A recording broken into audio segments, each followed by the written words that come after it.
Hello teachers! Welcome to Let Review with Teacher Jazz. If this is your first time sa aking channel, I am Teacher Jazz at kung isa kang let taker ngayong season na ito, kung isa ka namang let taker na maaga lang gustong maghanda, or kung isa kang estudyante ng education na first year to fourth year, isa lang ang sasabihin ko sa iyo. Today, we will be talking about professional education at ang number one tip ko sa iyo is to improve your comprehension and also analysis skills. Kasi unlike sa general education, memorya mo kasi ang tinetest doon.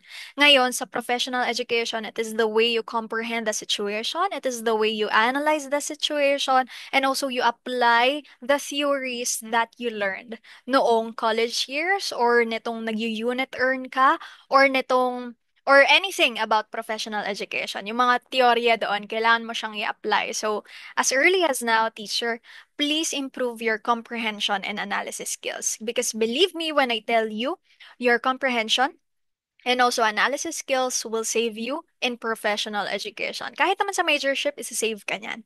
Okay? So again, we'll be talking about professional education. At before po tayo mag-start, I would like to invite you kung gusto nyo pa ng more tips and techniques, lalo na kung gusto nyo ma-improve yung test-taking techniques ninyo, you may join our Sulit Prophet and Gen Ed online let review. Check the description box or the comment section. Nakapin naman yung comment for the link para makasali kayo doon sa ating Sulit Prophet and Janet online let review. Don't worry, puro techniques ito and tips aside sa ating content na ibibigay sa inyong let review. Okay? Now, instructions, you have 10 seconds to answer each question dito sa ating coaching session. And you just really have to learn and enjoy. By the way, kung nabibilisan kayo sa 10 seconds, you can pause ha, you can pause. And then, eto nga, balik tayo dito. So you just really have to learn and enjoy. So you really have to learn not only for the licensure exam, but also for the improvement of your teaching personality and your improvement as a soon-to-be licensed professional teacher. Kasi believe me when I tell you, teachers, na mas maigi at mas maganda kung ang learning natin o yung mga information that we get ay isa sa puso natin, hindi yung isinasa isip lang. Kasi once the learning or once the information gets in here, 'di ba, sa ating puso, then mas mapoprolong yung span ng ating learning or mas mapoprolong yung pagtigil ng information. Meaning, kapag relevant kasi sa ginagawa mo, yung inaaral mo, teacher, ibig niyan sabihin, mas mapapatagal, mas mabilis mo siyang maalala. Okay? So, ayan, you just really have to learn and enjoy. And, by the way, since this is Teacher Jazz, motivate ko muna kayo, di ba? Hindi lang ako lecturer, hindi lang din ako nagko-coach sa inyo, but I am also your biggest motivator. Kasi nga, again, lagi kong sinasabi sa lahat ng letter reviewees na tama or mali is not existing during your licensure examination for teachers review season. Tandaan yan, there's no such thing as being tama or mali in your let review season. Bakit? Kasi you always have the courage and you will always have the chance to change what you think or what you thought is mali. Okay? Bakit? Kasi ang meron during your let review season is tama or natuto. Nade-demotivate kasi yung mga reviewees. Kapag nakikita nila na parang bagsak sila sa Prof Ed, mababa yung scores nila sa drill, sabihin nila, ay, babagsak na ako sa Prof Ed, babagsak na ako sa Gen Ed. Teacher, this is just your review season. You can still redeem yourself. Kasi yung pag-aakala natin na tama or mali, 'di ba? It's on the day of the licensure examination. But during your review season, it's between you getting the correct answer or you learning from that question. You will always have that chance. So maximize this season to learn. Okay? Lalo na kung sa tingin mo ay merong, 'di ba? Yung meron kang maling naisagot. Yan kasi yung conception natin, 'di ba? Or yung preconceived notion natin. But for let review teachers us, I really encourage you to change your perspective and treat it as being tama or natuto. So you can motivate more yourself and you can encourage yourself more to give more. Or you can encourage yourself to give more. Okay? Just do your best, teacher. Now, start na tayo. By the way, teachers, may mga questions akong babasahin, may mga questions na kayo naman ang magbabasa or may mga options, choices na ako yung magbabasa tapos ikaw naman magbabasa. Okay? So number one, self-evaluation allows the teacher to examine one's strengths and weaknesses. The following are forms of self-evaluation except A, journal, B, teacher's quality circle or peer feedback, letter C, evaluation tool or instrument, or letter D, self-videotape of class performance. 10 seconds, go.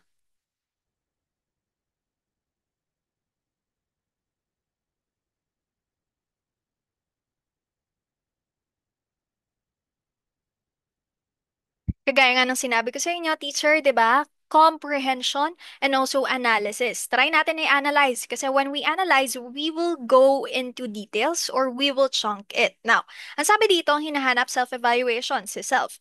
Ang sabi din dito, except daw. Lahat ng forms na ito ay self-evaluation except. So, hanap ka lang dyan ng hindi self-evaluation. The answer is letter B, peer feedback. Yung letter D kasi baka malito ka between letter B at letter D. Baka ang sabihin mo sa akin, Coach, ang pagkakaintindi ko kasi sa letter D is that self-videotape of class performance. Yung performance ng klase ko, it has nothing to do with me naman, 'di ba? So it's not self-evaluation. Medyo may point ka when it comes to interpreting that one, teacher, kasi medyo parang ang hirap i-interpret nito or to get the exact interpretation. Prone kasi siya to many interpretations. But just go back to that question. Go back to the question. Yun yung tip ko sa'yo. Kung nalilito ka between the two choices or the two options, just go back to the question itself once again. Balikan mo yon tapos ask yourself, ano ba talagang hinihingi dito? And the next thing that you need to do is to compare the two options. Okay, sino ba yung mas tama sa kanila? If tingin mo tama din yung letter D, if that is your interpretation, yung sinabi ko kanina, 'di ba? Tingnan mo, ano ba dyan yung mas walang self-evaluation? Parang ito naman yung teacher's quality circle, peer feedback. Okay? Kasi yung interpretation na binigay ko sa'yo kanina sa letter D, medyo, sabihin na natin na medyo malayo siya sa gustong i-interpret or ipa-interpret sa atin ang tanong na ito. That's why letter B is our answer. Okay, teacher? So, ayan, it's letter B. Next one. This educator is famous for applying classical education to impoverished children of Chicago, Illinois. Is it letter A, B, C, or D? Timer starts now.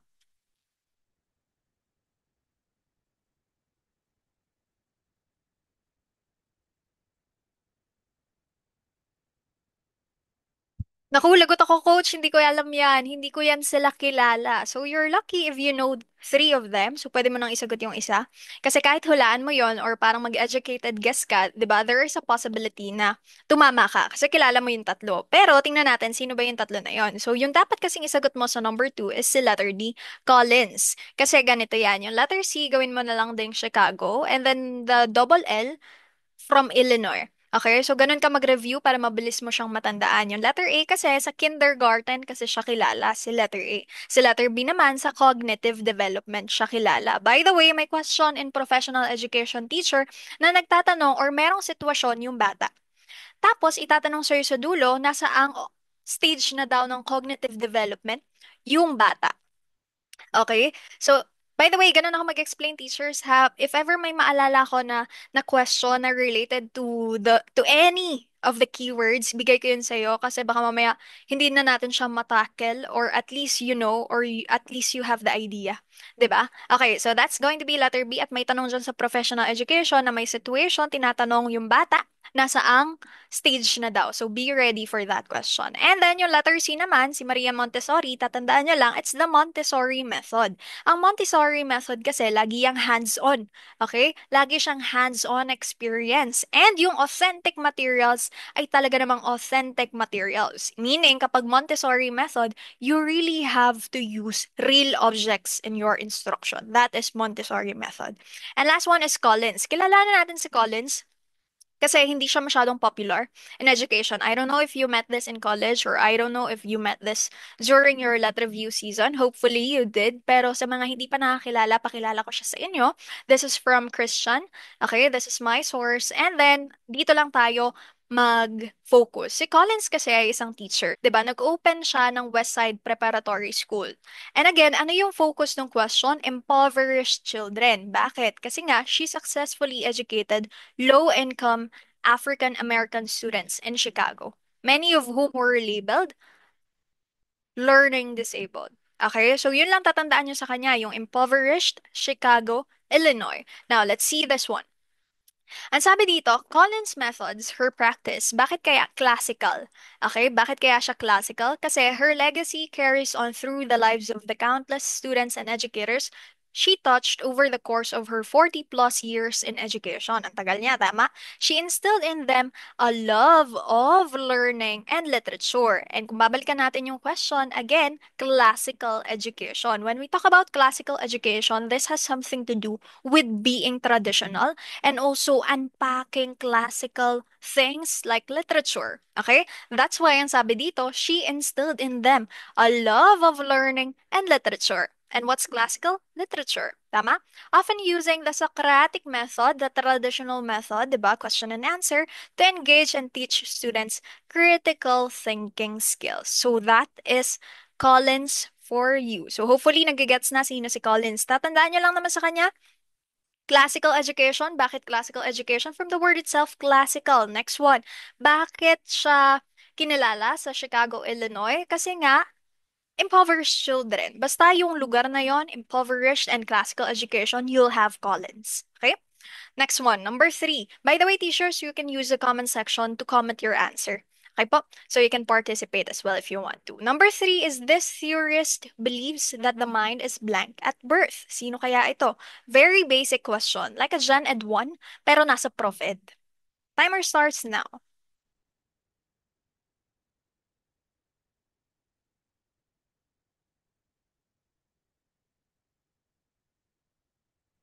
Okay. Now, ang sabi dito, the mind is blank at birth. Could you give me that term, exact term ng blank? Mind is blank. Paki-comment sa comment section. Okay? So, ang answer natin dito is si letter A. Okay? Si Locke. Letter A. Bakit po? Mind is blank at birth. Ang sabi niyan dito is, ito po ay tabula rasa. Okay? Tabula rasa. That is the term that we are looking for. Ang Watson and Skinner, pareho sila sa behaviorism. Si Ausubel naman, kilala siya sa meaningful reception theory. Reception theory. Anong meron sa meaningful reception theory? Tandaan mo lang yung letter A is for advanced organizers. At anong meron sa advanced organizers? Ang nakalagay dyan is again, yung gens natin kung tawagin, letter G for graphic organizer, graphic org. Letter E for expository. Letter N for narrative. And letter S for skimming. Okay, yan lang tatandaan mo. Kasi this is the way how we organize information through these advanced organizers. So ayan siya, gens lang tatandaan mo. And then si Skinner, by the way, operant conditioning theory. Sino ang classical? Si Ivan Pavlov. Tatandaan yan ha, huwag makakalimot sa kanilang dalawa. Basta tandaan mo lang yung PCSO, parang loto, di ba? P is Pavlov, letter C is classical conditioning, Skinner is for operant conditioning. Kung tatanungin ko sa iyo, saan ang reinforcement at punishment kay Skinner, kay Pavlov? Kay Skinner. Okay? Number four, research says that both subject knowledge or subject content knowledge and pedagogical content knowledge are positively correlated with a teacher's teaching performance. Based on this finding, which is a logical recommendation a teacher must, is it A, B, C, or D? Your timer starts now.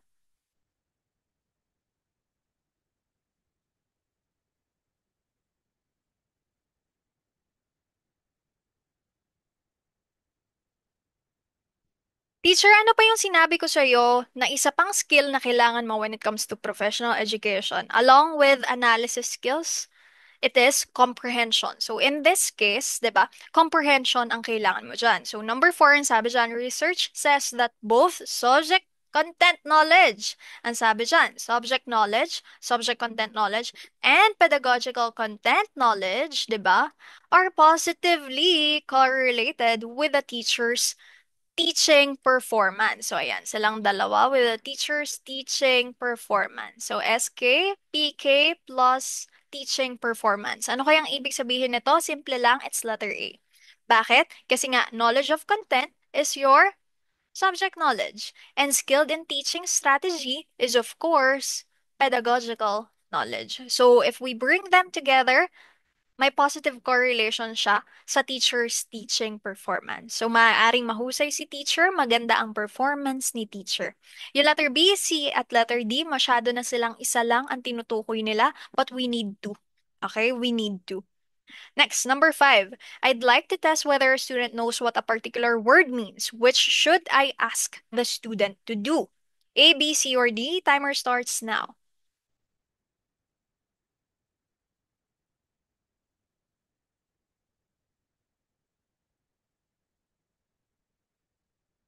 In number five, we have here this. Ang sabi dito, I'd like to test whether a student knows what a particular word means. Simple lang ito. Ano daw ang meaning ng isang word na ito? Of course, the answer is letter C. They have to define the word. Kapag kasi etymology of the word, yung origin ng word. Kung makikita niyo sa dictionary, online dictionary, Oxford Languages, makikita niyo doon yung breakdown ng word kung saan siya nanggaling. That is etymology. Okay? Next number, when should teachers support one another? Again, when should teachers support one another? 10 seconds, go.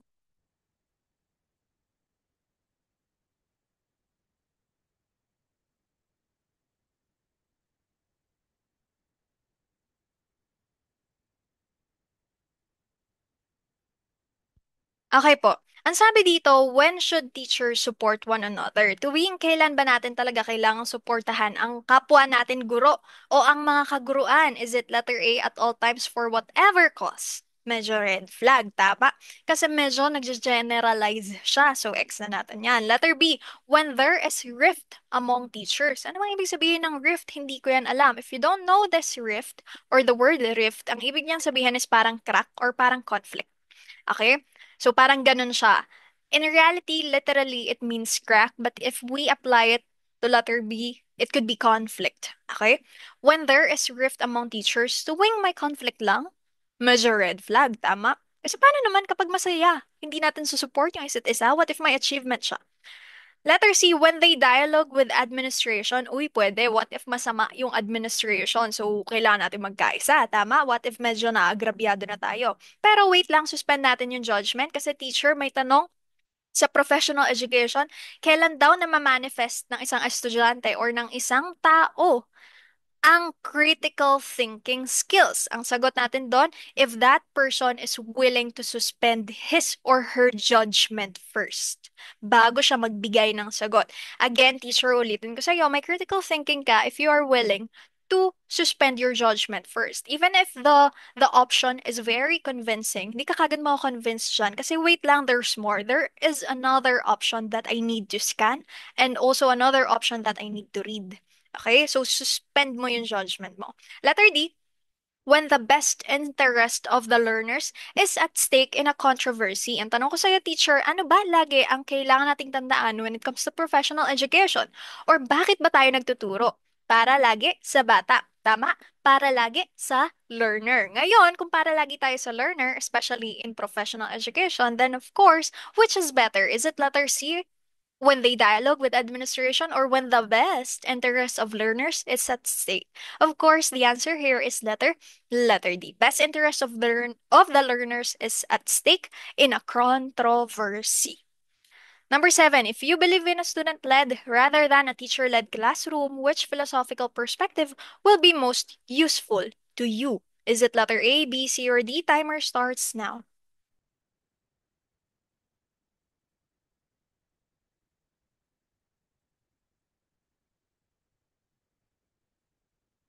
Student-led, hanap ka lang ng naiiba. By the way, another technique, hanapin mo yung naiiba if medyo nalilito ka.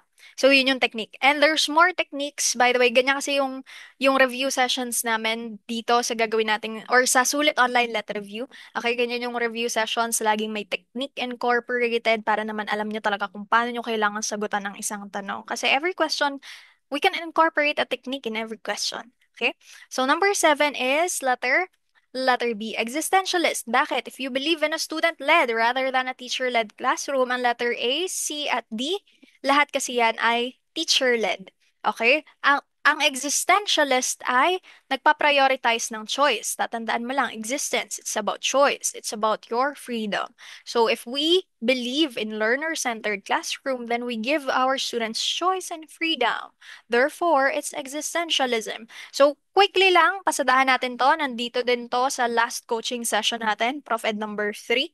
Ang perennialism teacher, eto, lagi lang may forever. Tatandaan yan. Okay, what is long-lasting? If we are going to talk about canon works ng literature and great books, it's perennialism. Okay?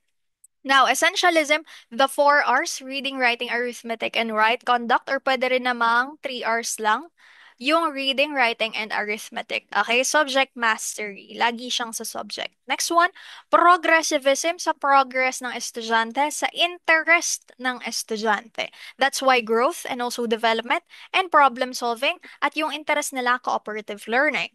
Next one, behaviorism, of course, shaping and managing behavior. What do we want our students to become? We are molding them according to how or according to the ways that we want to mold them. For example, operant conditioning theory. 'Di ba? Reinforcement. Kung gusto mong ma-reinforce or kung gusto mong maulit ang isang behavior ng estudyante, sabihan mo ng very good, bigyan mo ng token. What else? Bigyan mo siya ng any sign na na-appreciate mo siya. That is behaviorism and also conditioning. Okay? Incentive and punishment. Next one, constructivism. If you want to survey or if you want to give your students a chance to construct knowledge, to create something, then we are after constructivism. Okay? And if we also survey first in the lesson, their background knowledge, then we are connecting their past experience to new learning. Bakit? Kasi ang constructivism, we don't really believe that students are passive learners. Passive learners meaning nakikinig lang sila sa'yo. Lecture method. Kasi kapag constructivism, students construct their own knowledge, therefore, students are active learners. Okay? Active learners. Next one, social reconstructionism. If you want to anchor your lesson to social problems, and give the students the light, diba, to rebuild society. Therefore, you may use social reconstructionism. And usually mga projects yan. Projects related to social problems, projects related to society. Okay po? So that is social reconstructionism. Next one, linguistic philosophy. Ang linguistic philosophy ay hindi masyadong popular, but in linguistic philosophy, it's just really simple. Kasi this is, or the focus of this is language use and communication. We have to interact well with one another. We have to communicate well with one another. Therefore, we have to send and receive messages correctly. Pero medyo mahirap kasi, 'di ba, the way we interpret and analyze messages could be different. Okay? So yun siya. And existentialism, gaya ng sinabi ko sa inyo, freedom choice, searching for meaning. Values clarification, finding purpose. What is really your purpose in life? It talks about existence. Next, pragmatism, practical real-world experiences, learning by doing. Okay? Next, realism naman is reality, objective truth, at yung mga tinatawag nating exacting subjects like science and math, isa lang ang sagot. Only requires one, objective and correct interpretation. Bawal ka magkamali kasi it's either you know it or you don't know it. Okay? It's either you get it or you don't get it. Ganun po ang exacting subjects. Reality, realism. Okay, so hopefully malinaw na ang ating mga ism-ism dyan, ang ating philosophy. Medyo mahirap ang ism-ism. If nahihirapan ka doon, yun na ang kasagutan sa'yo. Next one, number 8. The only way an individual grows up and learns to accept and be comfortable with oneself is by letter A, B, C, or D. 10 seconds, go.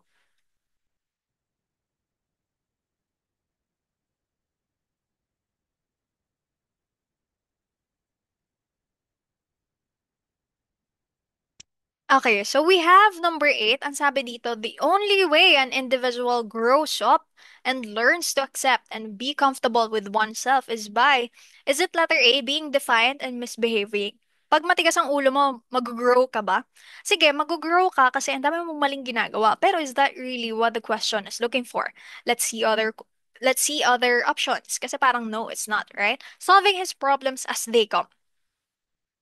Sige. Pwede rin naman medyo maganda-ganda. So, medyo i-remain natin yung judgment natin dyan or suspend natin yung judgment. Consulting with peers. But what if you don't have peers anymore? What if you don't have friends?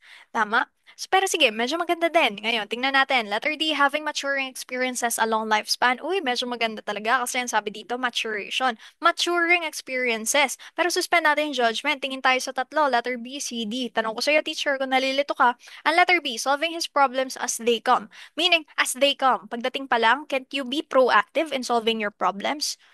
Meaning, can't you prevent them? Will you grow up if you cross the bridge when you get there? If that is always your, parang, your interpretation or your way of life, will you grow up? Di ba medyo mag-struggle ka dyan? At another question is solving your problem as they come. Part of having maturing experiences, pwede naman, di ba? Especially if you combine it with being proactive. So, pwede. So, under na siya nito. Tama? Under na siya nito ni letter D. Next one. So, ibig sabihin, X natin tong letter B. Letter C, consulting with peers. Do you always consult with peers? Ang lagi kong tinanong ko sa inyo kanina or yung tinanong ko sa inyo kanina, what if you don't have peers? Pero sige, tingnan natin. Consulting with peers. If you consult with peers, you ask for advice, 'di ba? For pieces of advice. Will it also contribute to your maturing experiences? Of course, it will contribute. That's why yung letter D, this is a well-encompassing na na option. That's why letter D is our answer. Having maturing experiences along lifespan. That's the only way we can grow up and learn to accept and be comfortable with oneself. Okay? Next number, for what response is continuing professional education installed for every professional teacher? Tuwing kailan kaya tayo nagko-continuing professional education? Or bakit? Ano ba yung sinasagot nitong problema or challenge? Is it letter A, B, C, or D? 10 seconds once again. Go.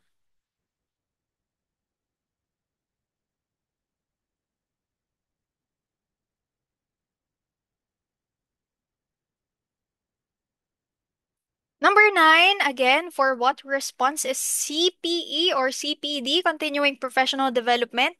Bakit tayo nagko-continuing professional education? Bakit tayo nagsi-CPD? By the way, kung ang CPD is ina-update natin yung sarili natin sa kung ano yung meron or sa kung anong meron sa ating career. Kung ina-update natin ang sarili natin, bakit natin kailangang i-update ang sarili natin? Ano bang meron kapag nag-update tayo? Merong bago. Tama, teacher? So that's the way you analyze questions, ha? You create semantic maps in your head. Ang sabi dito, continuing professional education, continuing professional development. Bakit natin ginagawa sa career yan? To get updated. Tama? And when you update yourself, why do you update yourself? Another branch of idea? Kasi nga may mga bagong ganap. 'Di ba? Hindi ka naman mag-update ng sarili mo kung puro luma yung ganap or puro previous yung ganap. Tama? Puro yung ganap ay nasa past na. That's why you update yourself because there are new trends and reforms. Okay? That is continuing professional education. So sana nagigets niyo kung paano magsagot, ha. That's another technique how to how to answer questions, especially questions that parang nahihirapan ka or questions that you are confused with kasi parang lahat naman ay tama. Kasi parang lahat naman tama dito sa ABCD. Tama? Pero ang pinakatama dyan is new trends and reforms. Next. Number 10. History books used in the schools are replete with events portraying the fits and weaknesses of the Filipino people. In the spirit of nationalism, how should you tackle them in the classroom? Is it letter A, present them as they are and tell the class to accept reality, or letter B, C, D? 10 seconds, go.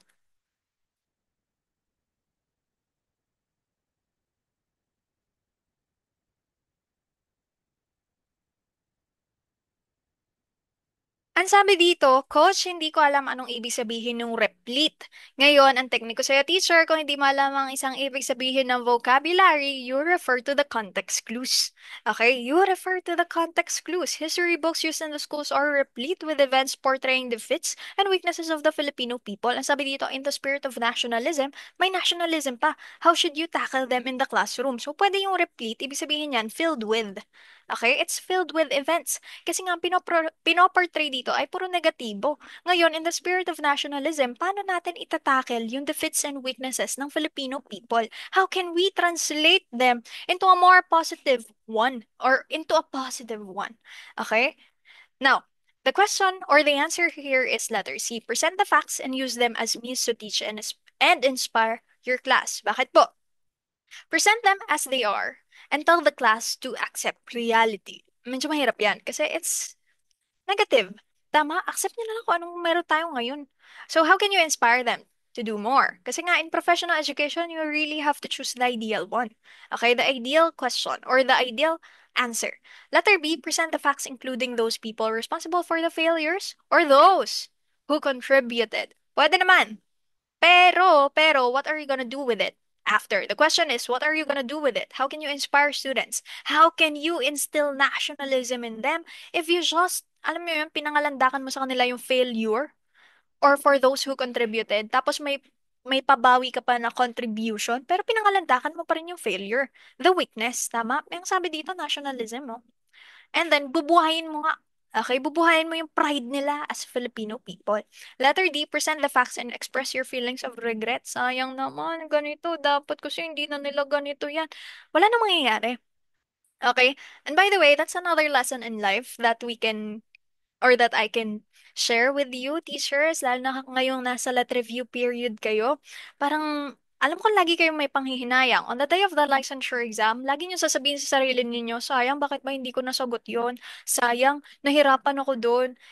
Tapos ibuburo niyo na yung sarili niyo doon sa pagkakataon or doon sa pag-iisip na sayang, dapat ganito yung ginawa ko. Sayang ganito kasi realization always hits right after the board exam. 'Di ba? Lagi mo sasabihin sa sarili mo sayang, sayang, sayang. But if you keep on entertaining that that idea na sayang naman, dapat ganito ginawa ko, dapat ganito, nagsisisi tuloy ako, you will not grow. You will not have that pride. Okay? You will not move on if ever iburo mo yung sarili mo doon. So this is a life lesson also for let takers, 'di ba? So right after the board exam, hayaan mo na. Huwag mo nang tingnan, huwag mo nang hanapin teacher kung ano yung tamang sagot sa number na na-confuse ka. Just let it be. Kalmado, maging kalma. Okay? Just pray and believe that you will pass. Anyway, you did your best. Okay? And your best, although it seemed not enough for you, it is enough to those who have seen your exhaustion, your hard work, and your perseverance. Okay? So, yun po ang lagi nating tatandaan. Anyway, balik tayo dito. Ayan, number 10. Na-motivate na. Sana na-motivate ng ating teachers. Number 10, again, present the facts and use them as a means to teach and inspire your class. Of course, you have to instill pride in them. Okay? So you just use the facts and then transform them into something positive. That is the correct answer. And by the way, eto nga pala, kung ikaw ay isang teacher na napapagod na, idire-diretso na natin to. Hindi pa po ito tapos ha, meron pa po tayong another question. So ito ay para quick break lang, di ba? Just a reminder, teacher, that whatever your hand finds to do it with your mind. If you're preparing now for the board exam, prepare using your best. Okay? Be always present at your best. Always be always be the best version of yourself. Whatever your hand finds to do, anong i-choose mong gawin, do it with your might. Ibigay mo lahat. Ibuhos mo lahat ng best mo, especially for the licensure exam. And I guarantee, or we can guarantee na if you did your best, you really want to get your license and that your license is not only for you but for your dreams and your family, 'di ba? Kung loloobin, alam niyo po 'yon, yung phrase na kung loloobin ay pagkakaloob naman sa inyo. Okay? So that is just a quick reminder. Kung napapagod ka ng magsagot ng drills, kung ikaw ay naaantok-antok na dyan, this is a quick reminder for you. Okay? 11. Teacher Mike wants to determine immediately the learning difficulties of his students. Which of the following do you expect him to undertake? Is it A, require his students to prepare a portfolio, B, administer an achievement test, C, interview his students directly, or letter D, administer a diagnostic test? 10 seconds, go.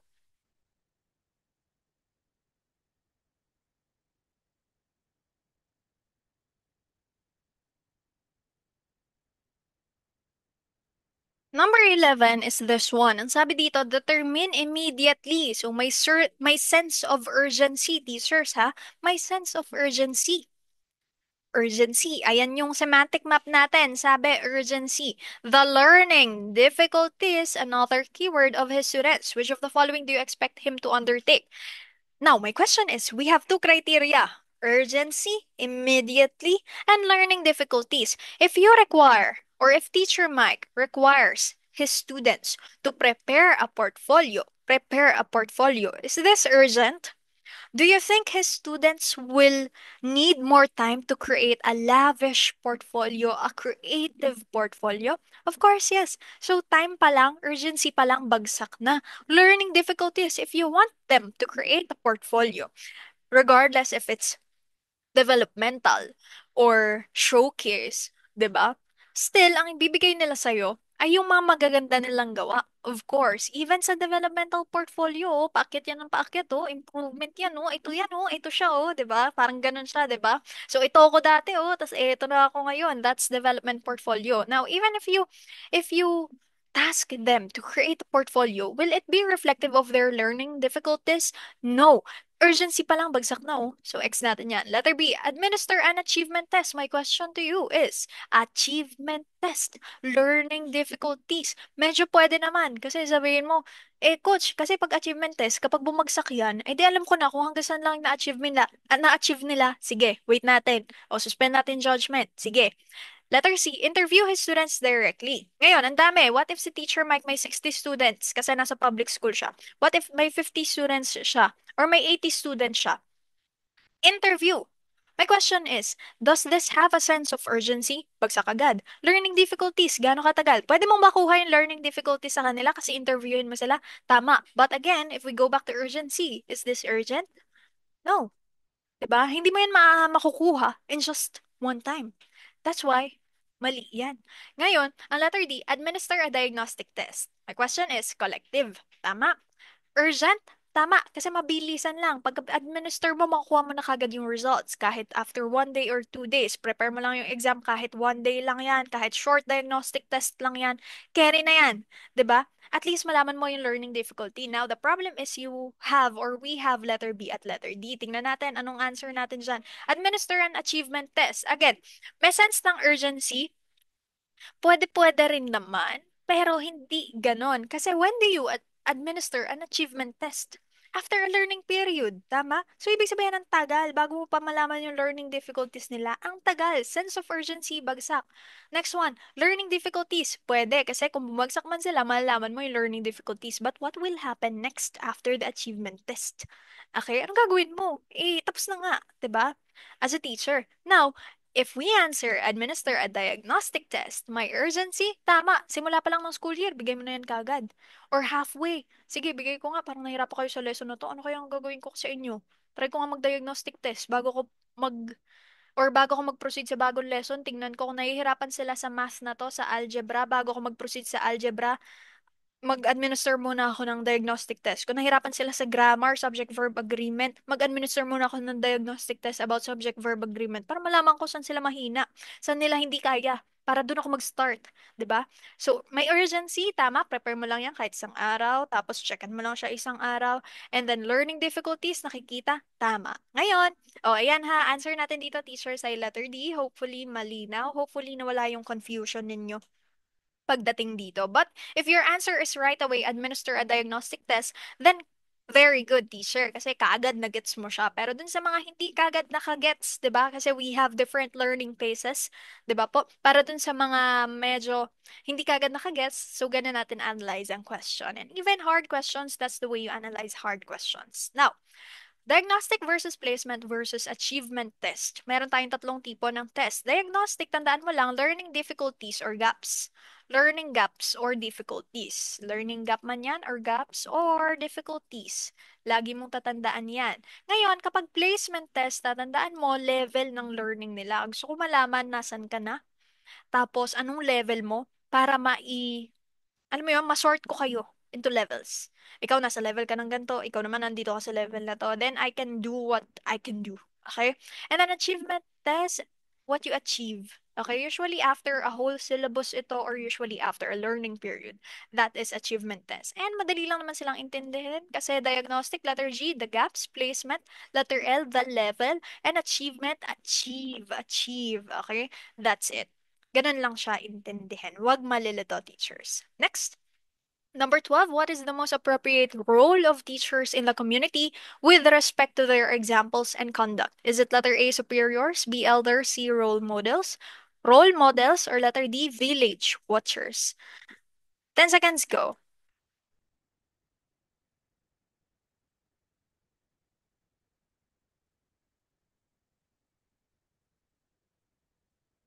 Of course, teacher, kung ikaw ay isang teacher, kaya nga tayo may code of ethics, di ba? Dapat ikaw ay isang huwaran, ikaw ay isang ethical at moral na isang guro. Tama po. That's why your most appropriate role is to become a role model. Okay? Next, 13. Visual imagery helps people store information in their memory more effectively. Which one is teaching, or which is one teaching implication of this principle? Letter A, B, C, or D. 10 seconds go.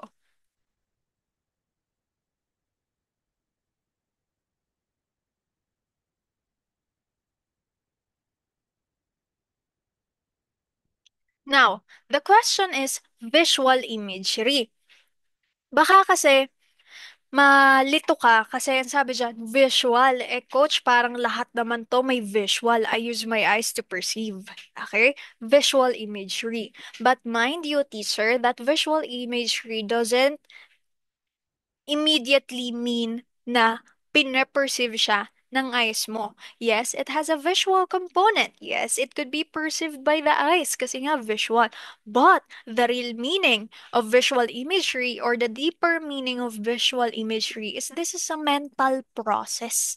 Okay? So it is required or you are required to use your mind. Now, if you are required to use your mind, anong gagawin mo sa teaching or anong gagawin mo sa instruction? Letter A, you will not object when your students daydream in class. Sige, nagde-daydream yan. May visual imagery kasi dito sa mind nanggagaling. Tama, teacher? Visual imagery sa mind nanggagaling, ha? Medyo tanggalin natin yung notion natin na kailangan ma-perceive siya ng mata ko. Kailangan ma-perceive siya ng mata ko. Kasi in this question, visual imagery doesn't pertain to that. Visual imagery pertains to mental process. Even though it is not perceived by your eyes, may visualization na nangyayari sa isip mo. Isip mo yan ha, isip mo. Kahit di mo siya nakikita, na-imagine mo, di ba? Nai-imagine mo siya kahit di mo siya nakita. Now, letter A, you will not object when your students daydream in class. May visual imagery, tama. May visual imagery, correct. Pero, which is one teaching implication of this principle. Paano kung tulala na lang yan sa bintana iniisip si crush? Tapos ikaw nagdi-discuss ka ng kasama sa exam na talagang kailangan nilang maintindihan. Kasi kapag sila ay bumagsak, ikaw din ang magpapakahirap sa remediation or sa remedial. 'Di ba? So, you will not object. Tama na. Kahit tama yung daydream, mali pa rin. Kasi itong premise na to, you will not object, sawayin mo naman.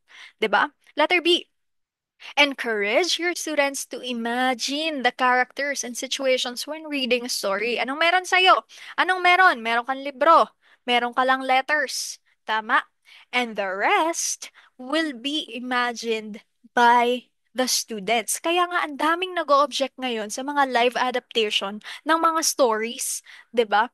Ang daming nag-o-object sa mga hindi naman yan yung na-imagine ko eh. Hindi naman sila yung na-imagine kong character. Hala, bakit siya yung gaganap na character? Ang dami niyan. Ang dami niyan, teacher. Lalo na kung isa kang kabataan na teacher, naabutan mo yung Wattpad era.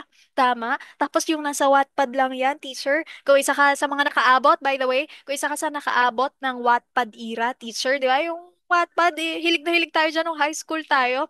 Kasi sa mga siguro ang Wattpad is not anymore popular sa mga 50 plus years old, pero siguro sa mga 40 and below or 30 and below if I'm not mistaken or parang mga ganon yung mga age, 'di ba? Kung isa ka sa mga kasama sa age span na yun, talagang hilig na hilig tayo nung high school magbasa ng Wattpad ng ebook. Tapos biglang may live adaptation, tapos sabihin mo, di naman siya yung na-imagine ko na character eh. Tama? Kasi iba yung na-imagine ko, iba yung parang nabuo na image series sa isip ko. Ngayon, ang tanong ko sa'yo, teacher, may mental process? Ibig sabihin, wala namang clue ng mga itsura ng characters sa story. Description lang. Sila na yung nag-imagine. And the rest is made by the students. Tama? May visual imagery, may mental process. Tama. May negative premise ba dito na sinabing pag or mag-o-object ka dapat, or you will not object when your students try to imagine, or you will object rather if your students try to imagine. Wala naman kasi you encourage them, tama? Pero wait lang, suspend muna natin ang judgment kasi nga ang sinasabi sa'yo ni Coach Jazz, may tanong sa Prof. Ed na kailan ka nagmamanifest ng critical thinking if you are willing to suspend judgment. Letter C, instruct students to take notes while you lecture. If they take notes while they are or while you lecture, nagtitake sila ng note. Do they use visual imagery? No. They try to listen to you. And then they translate it into handwriting. Tama?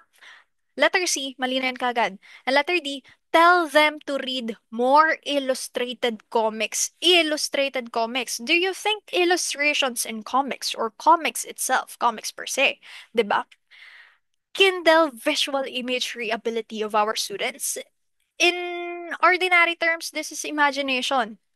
No, right? Kasi ang nagkikindle lang ng imagination ay yung may nape-perceive ka na itsura or may nape-perceive ka na symbols pero you don't know what the itsura is. Okay? So parang ganon. You perceive symbols pero hindi mo nakikita or walang clue doon sa symbols unless may dinedescribe lang siya, 'di ba? Tapos ikaw na bahala mag-imagine and the rest depends upon your imagination or depends on your imagination. That's why the answer here is letter B.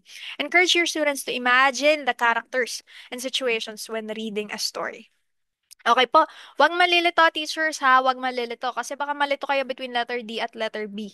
Yun lang naman kayo pwedeng malito dyan. Basta ang visual imagery, it's not about perceiving visual or visual images. Pwede rin naman, pero in this sense, visual imagery pertains more to mental process.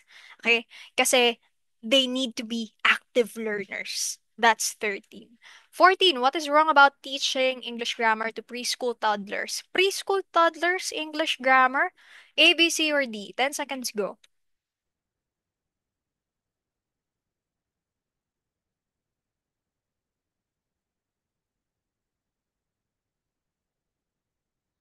Preschool grammar. Obviously, the answer here is not developmentally right. Kasi kung pwede rin naman not logically aligned kasi preschool lang yan, no? Play school lang dapat yung mga yan eh. Nagpe-play lang yan eh. Not culturally fit, medyo questionable, pero pwede rin, 'di ba? Not spirally set. Of course, pwede rin siya. Pero ang best answer natin dito is not developmentally right. They don't have yet the capacity to perceive grammar and to understand grammar. That's why it is not taught to preschool toddlers. 15, which should be presented first prior to discussing a lesson on Florante at Laura. Ano ba yung una lagi nating tawag dito, pine-present? Lesson sequence, lesson assessment tools, lesson learning outcomes, or lesson method of learning? 10 seconds once again, go.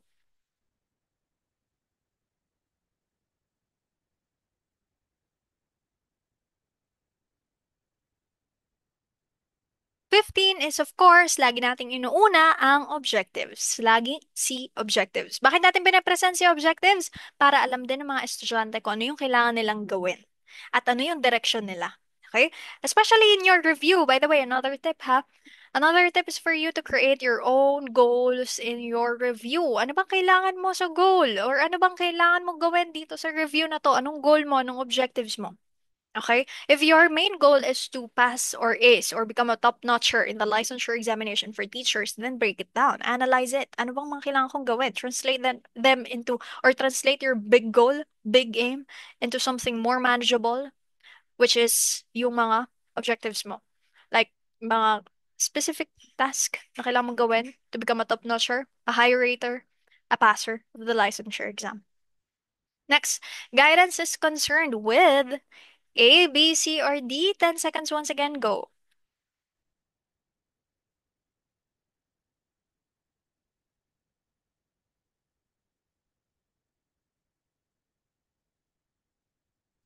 Guidance, commonly in the Philippines, kapag guidance, I don't know if your generation still perceives guidance as something that is threatening or pag may ginawa kang mali, alo, i-guidance ko. Kasi minsan parang ang guidance is nag-overlap with discipline office. Parang nagiging ganon. Kasi discipline officers also provide guidance and discipline. Pero guidance is separate from discipline office. Kasi in the Philippines, di ba? Or may mga schools na nagse-separate between guidance and also discipline office. In the Philippines, kapag sinabing guidance, commonly, sinasabi, may mali kang ginawa. That is discipline office. But guidance is not like that. Guidance is for everyone. And so, kaya nga siya guidance di ba? That's why letter B. All students, even if some seem not to have problems. 17. For effective teaching learning, there is no such thing as one size fits all. A, B, C, or D, 10 seconds, go.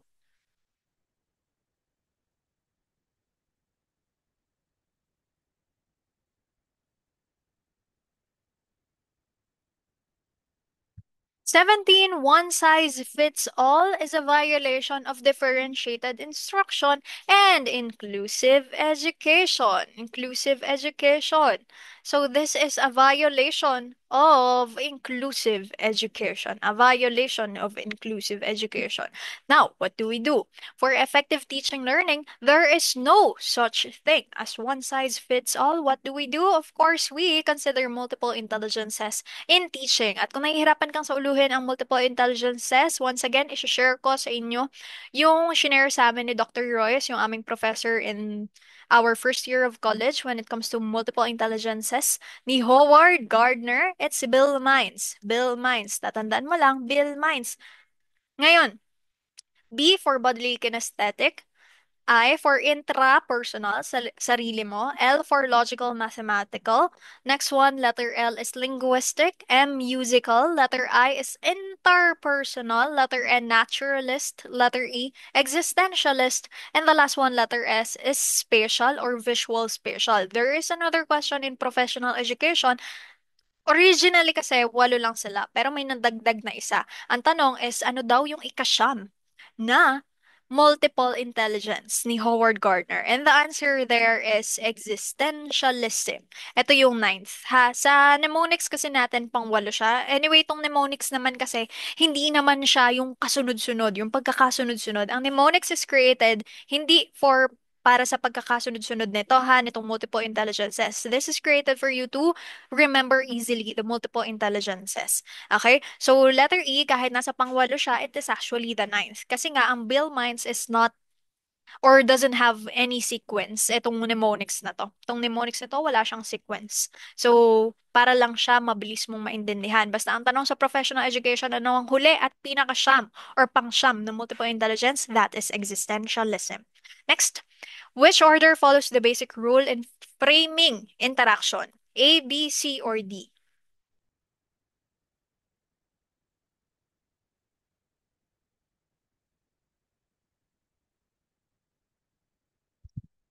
Framing interaction, of course, as a teacher, you first need to ask the question first. Okay, or you first need to ask the question, then pause, give them the waiting time, and then call a student. Never ever call a student, pause, and then ask a question. Never ever ask the question, call a student, then pause.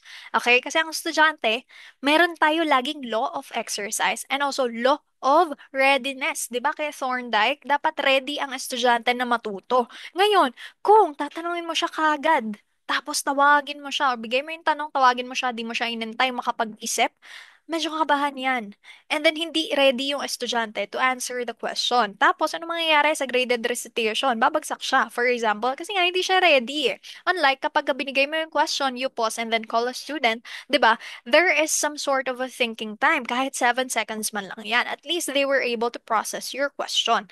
Okay? That's why the correct sequence is ask the question, pause, then call a student. That is more student friendly. Next, ayan tayo. Number 19, although learning can take place anywhere and anytime, the more systematic the teacher is, the greater is the probability for a successful learning. This indicates the need for teachers to A, specify their objectives, B, select their instructional materials, C, set their teaching priorities, or letter D, plan their lesson.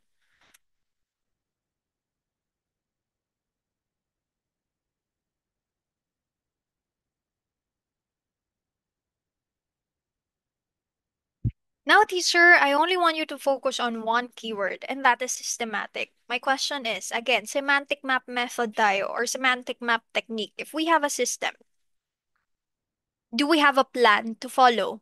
what do we have to follow if we have a system? A system is very big. Tama? And when you look into the system or when you look at the system, you have a plan in the system. That plan makes the system work. Now, if you have plan, of course, then if you are systematic, then you know the step by step, the methods, the strategies, everything inside the system. Therefore, you have a plan. And so the answer here is they need to plan their lesson. Okay? Next, 20 or 20. What is the basis for ascertaining that a teacher succeeds in her work of educating individual learners? Is it A, B, C, or D? 10 seconds once again, go.